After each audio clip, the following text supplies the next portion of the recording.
I feel like societies define beautiful as like this one specific type of person, like they're really tall or like they're really skinny or like they have like blonde hair and blue eyes. How do I think it's defined? I don't know, I'd say like what's shown in magazines is kind of like that's like what's supposed to be beautiful, but that's not like what it actually is, I'd say.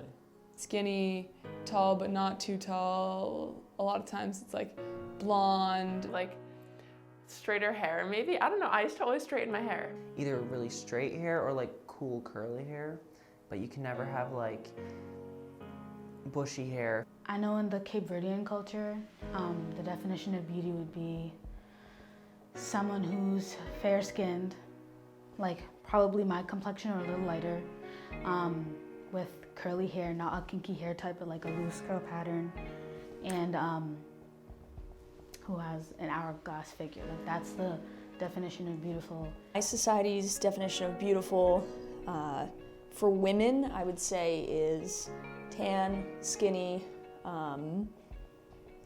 straight hair. I think it's that way because we look at celebrities and try to mirror ourselves through them. For guys, strength is seen as part of beauty. Like how neat your hair is and like how pretty you look, I guess. I think in Japan, beautiful means appearance-wise, people that looks like ordinary. You can't be different in too many ways. You can only be different in one. All the male actors are like super masculine and like buff, and that's like one thing that people want to like obtain, and like there's definitely pressure for that. So that's like skinny and symmetrical face. What? Like how much you weigh, like how skinny you are, your hair color. Like people conform to like what is socially right. So everyone says like, oh, like she's beautiful, like she's like attractive. Society defines beautiful as like European, which is like white. So what is the definition? I would say I would pull it down to one word: perfection. Looking for perfection, and it won't be found because it's a myth. Right now, with the whole natural movement and everything that's happening in the African American culture, people are embracing their natural hair, embracing their dark skin, and being like, oh, like your melanin's popping. I don't know, that's a really hard question. Big boobs. This beautiful aspect comes down to, you know, marketing and making money. If someone is beautiful, it's what people aspire to be, and therefore they'll pay for certain products to look like that person or pretend they are that person. Society usually tries to do it as, define it as some sort of this idea of perfection, this idea that somehow it incorporates the best of everything. Like what you look like and, I don't know, like what your body size is probably. I think in America we define beautiful a lot by looks instead of by characteristics. I think when I think of beautiful comes to mind, it's like the tall, skinny girl who's made up all the time. I think there's a big movement to try and change that, but I think that movement has kind of a negative and positive connotation with it. So I think we're kind of still stuck in the old days a little bit. In Nepal, they're trying to make their skin as white as possible. So it all reminded me that it's all so relative and we all want what we don't have.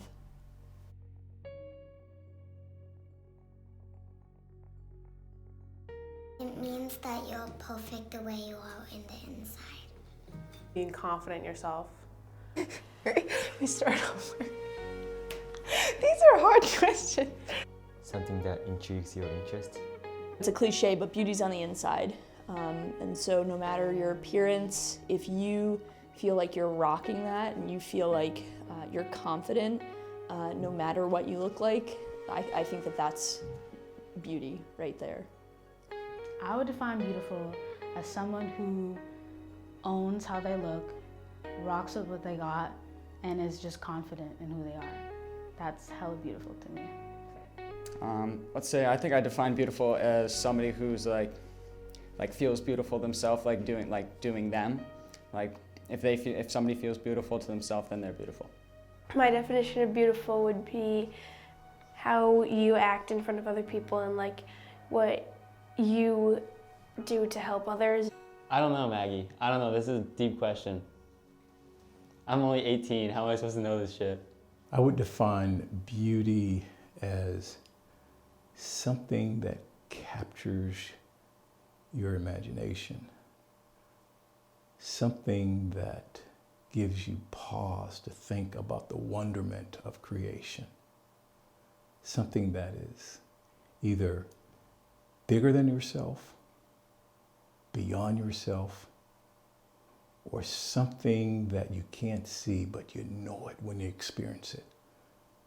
I would just define beautiful as people who are like confident in what they're doing, like they know what they want and they're not afraid to pursue them. Beauty is what you can do for others. Beauty is so much more than just like how you look as a person. I think it's like the way you interact and the way you treat other people. I think like the most beautiful people I know are good people. Okay, when I think of beautiful, I think of somebody who is just stunningly themselves. I think it's just because as I've gotten older, I've realized you can't be doing things for other people. You need to be doing what makes you happy. Just really feeling themselves and just being like, hey, I own this world. I feel like beauty shouldn't have a definition. You know, like you think how people conduct themselves, how they treat other people, how they may shine in the things that they do, that they're interested in and that they're passionate about. I think that's the beauty. I think beautiful is someone who's totally confident with themselves. And I think that's hard to achieve because everyone has insecurities no matter what. But when I look at someone and I think they're beautiful is when they just own everything about them. And they might not love it, but at least they're aware of it.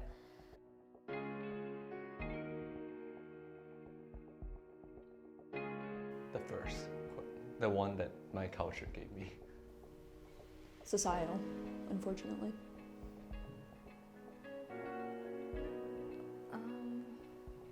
I definitely think of society's definition. I mean, I lived where I lived for like my entire life. It's been around me, so I feel like that the first definition comes to my mind first. Probably the first one because it's more displayed everywhere around the world. I hate to say it, but the first one. The first one. I don't know, it's just something that's kind of like engraved into your brain. The images that come into my head are like a Disney princess with flowing hair. I think a lot of us like myself especially, think naturally of what other people are going to think of you before you think of what you should be thinking of yourself. You see it all over in every aspect, in pictures, on magazines. Because it's just hammered into my psyche, like throughout everything, I think. I think probably cultures or societies first, and then I think I try to insert mine, but I think instinctively it's probably the culture's one. I wish it wasn't, but I think it probably is. I think probably society's definition first, just because that's what we've been so trained to think and believe, and it's all around us all the time. As much as I don't want to say that, I think it's the truth. It's kind of, I'm trying to rewire my brain to switch to my own definition. My grandma always told me that the first thing you think is what you've been conditioned to think, and then the thing that you think afterwards is what you really believe. So when I hear the word beautiful, I always think society's definition first, and then I'm like, that doesn't sound right to me, like that doesn't fit with what I believe, so then I go back to my definition. I mean, to me, my definition probably. Because I think it's something that has been ingrained and kind of drilled into me implicitly since I was young. You know, you're too pale, you're too this, you're too that. And so, you know, every magazine you see and you try to see yourself reflected in societal messages, and, you know, it creates kind of, I think, thought pollution, where you start to think that that's really what is beautiful, but it's all just agreed upon societally.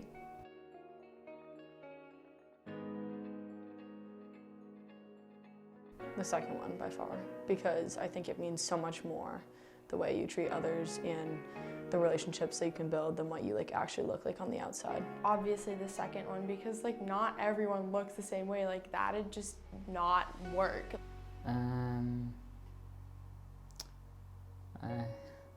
I'm kind of the first except for tall, but I'd rather be the second one, I think, because it's sort of my own definition.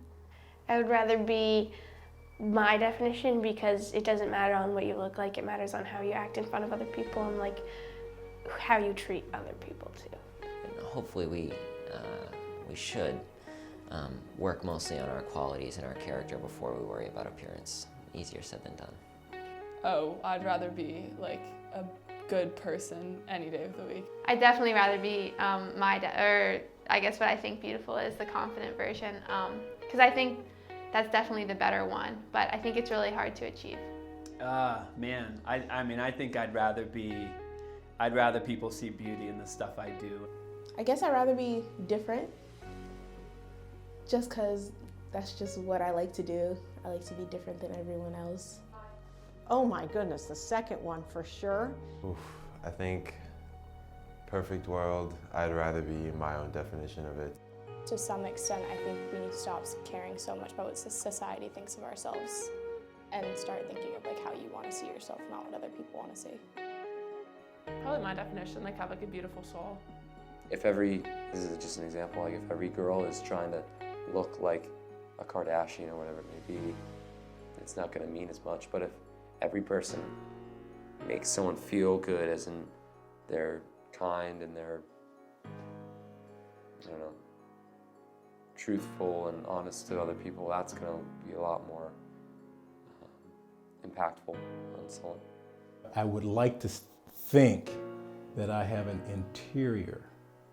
interior life when it's at its best, that is beautiful, that is kind, that understands the hugeness of creation, beauty.